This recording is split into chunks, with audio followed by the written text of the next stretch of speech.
Chapitre 4 du livre audio vu à 2h13. La disparition de soi. Sarah ne se souvenait plus exactement à quel moment elle avait commencé à changer. Parce que ça ne s'était pas produit d'un seul coup. Personne ne se réveille un matin en se disant « je vais m'effacer aujourd'hui ». Non, ça arrive lentement, silencieusement, comme une lumière qui baisse doucement, sans qu'on remarque vraiment l'obscurité qui s'installe. Ce vendredi soir-là, Sarah était assise, seule dans son salon. La musique jouait faiblement en arrière-plan. Une vieille playlist qu'elle adorait autrefois. Avant Marc, avant les explications, avant cette fatigue constante dans sa poitrine, une chanson plus rythmée commençait. Autrefois, elle aurait dansé immédiatement, même seule, surtout seule. Sarah adorait danser.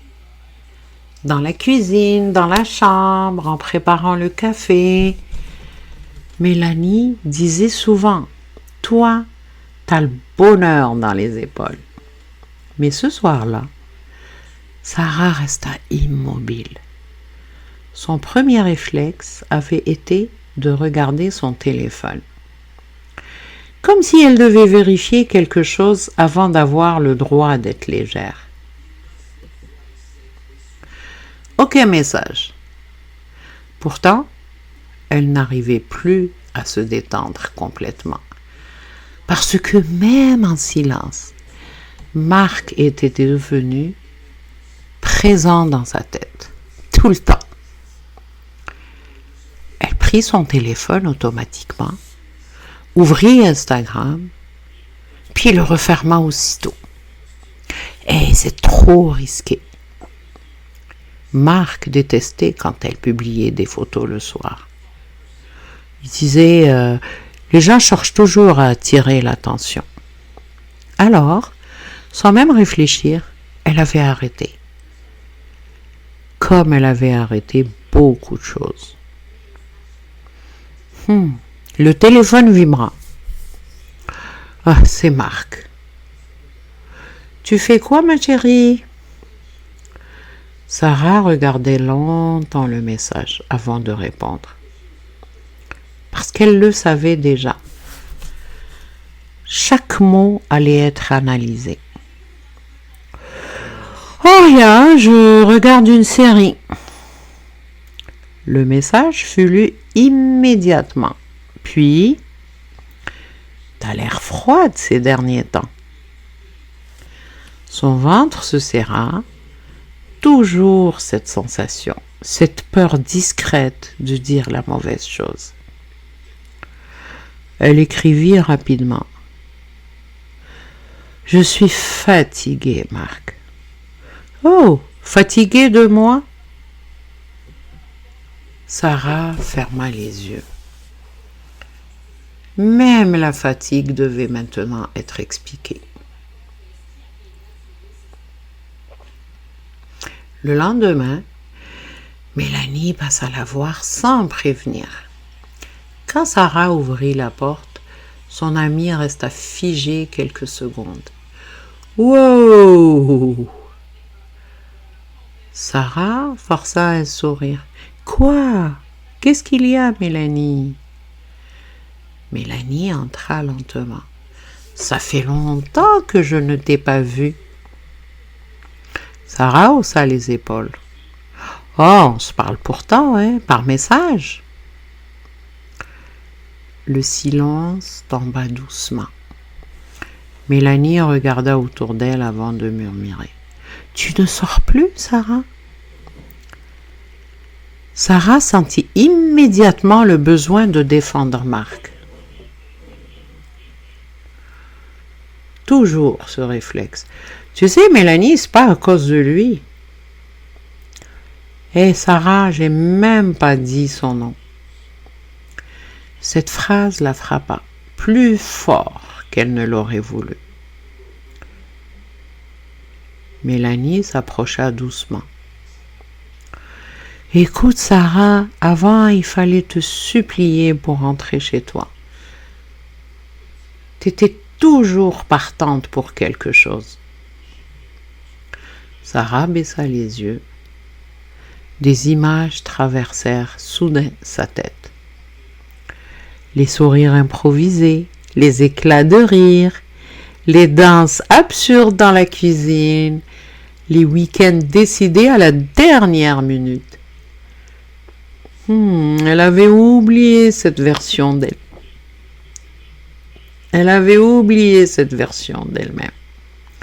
Ou peut-être qu'elle essayait de ne plus y penser. Tu sais ce qui me fait le plus peur ? Demanda Mélanie doucement. Sarah leva les yeux vers elle et Mélanie lui dit « Tu t'excuses tout le temps maintenant. » Un silence, puis un autre, et soudain, Sarah sentit quelque chose se fissurer à l'intérieur d'elle. Parce qu'elle savait que c'était vrai. Elle s'excusait d'être occupée, d'être fatiguée, d'avoir oublié de répondre, d'avoir ri trop fort, d'être sortie trop tard, comme si exister est devenu une faute potentielle. Quand Mélanie partit, Sarah resta longtemps immobile devant la fenêtre. La ville brillait au loin, vivante, libre, et elle eut soudain l'impression étrange d'observer la vie des autres à travers une vitre, comme si elle ne faisait plus vraiment partie du monde.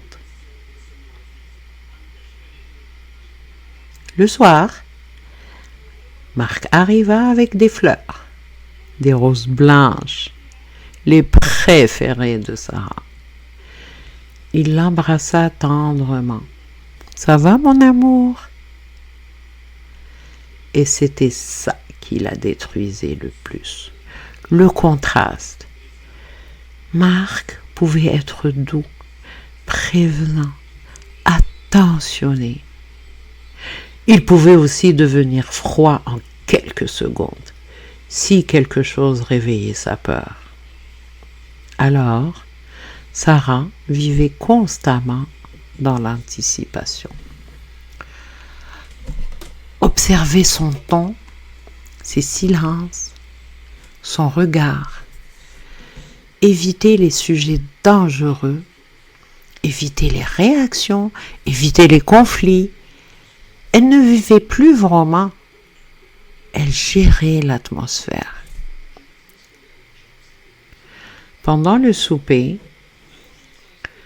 Marc parlait d'un collègue qui avait trompé sa femme.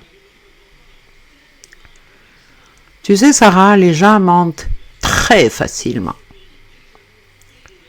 Sarah sentit immédiatement le piège invisible.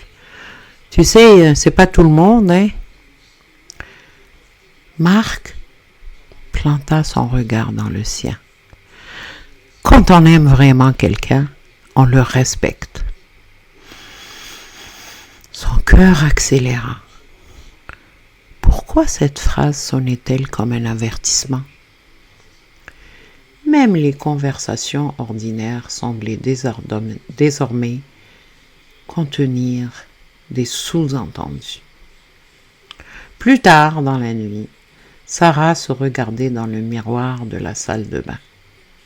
Longtemps, très longtemps. Elle essayait de retrouver quelque chose, une étincelle, une une énergie, une légèreté, comme si elle voulait retrouver elle-même.